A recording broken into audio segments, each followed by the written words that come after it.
Hello everyone, my name is Royce, and this is a series that I'm doing where I share observations and experiences and knowledge from my life. And in this section or part of the video, you are watching the major section for understanding and the flow of life and consequences, which are seen as games. And this is the second one, and this one's called the survival game. And I'm going to explain what it is, how you can identify it, and give some examples, and then we're going to talk about the solutions of this type of game or way of living. So in the survival game, it can affect anyone. As I mentioned before in this major section intro, understanding is going to be for everybody, for rich people, for broke people, for poor people, for disabled people, etc. And in the survival game and the way of living and flowing of life is basically based on the principles of, you guessed it, natural selection and social Darwinism. Yes, some people may not believe it's true, but if we are given an example of, say, let's have 3 species, obviously the ones that are stronger, intelligent, and more resourceful are going to survive. So why would someone want to choose to live the survival game or being the best at everything? Well, in the survival game, it is great to have competition. And we all know that there are 2 types of competition. There is bad competition and healthy competition. In bad competition, you basically do whatever it takes. You don't care about what's going to happen or the consequences of what's going to happen to the other entity that you're going to obviously be better than. So let's say we're competing against another race. We're going to do whatever it takes to destroy them, take everything they have, and make it our own. And that is the survival game at its core. You basically want to overpower and win at all costs. And it doesn't even matter about the mutual respect or the integrity or honesty. You're going to cheat, you're going to steal, you're going to scheme, you're going to lie, whatever it takes to survive.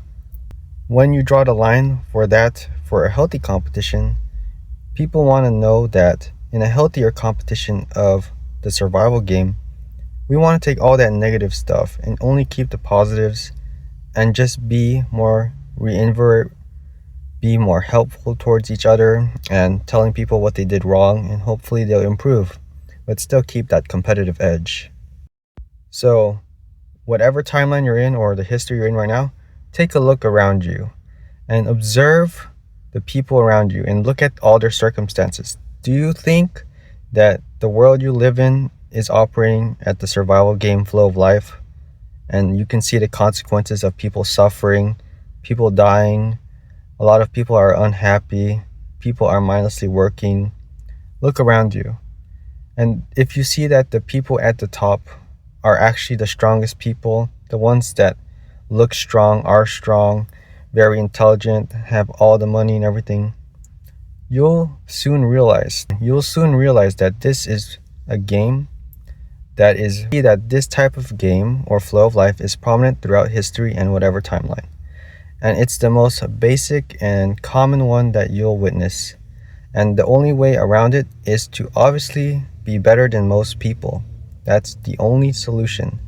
And you'll easily identify this when you go through whatever education or programs, whatever tests or exams that your environment or setting has around you.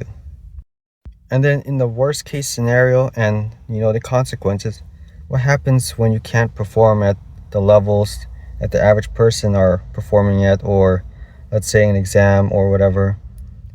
The most common solution for that people do is to keep them happy in a way that they have the basic necessities covered and reassure them that life will be all right. That's the best case scenario for most of the people that are just not able to contribute to society or in any forms or any matter such as that, because that's a really tough solution to provide for, and throughout history no one really has solved that problem.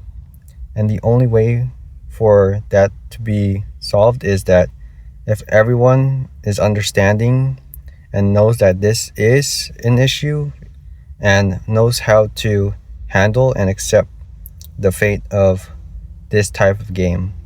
And it's very prominent. You'll see it in history.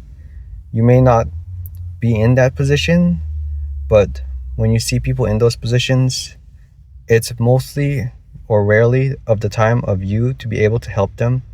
And you know that saying that you shouldn't help other people if you can't help yourself? That's basically one of the outlines or one of the common mantras in the survival game. Additionally, I would like to add that in a survival game, the players all also have a longevity of how they can perform, right? So when you are in the ages of youth, such as 14 to let's say 35 or 40s, you are at the peak of your lifespan and you're able to perform at a level than most people can perform. And so you would say that someone that's, about to hit maybe 50% of their lifespan isn't going to be great at the survival game, and they'll probably have to switch to a different game or a different way of living in order to maintain a healthy lifestyle or healthy balance of living. So with that, I would like to mention another probable solution for people that live the survival game and don't want to continue that anymore.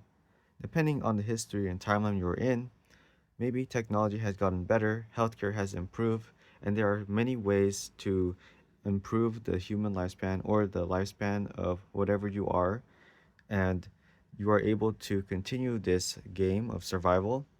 And it's just going to be an ongoing thing. It's going to be a reoccurring thing in many civilizations that naturally people or the living organisms would want to try to live the best life they can and to compete with other organisms. And hopefully, with that, I covered what is needed to be covered for the survival game, that flow of life, and the consequences. And I will see you in the next video.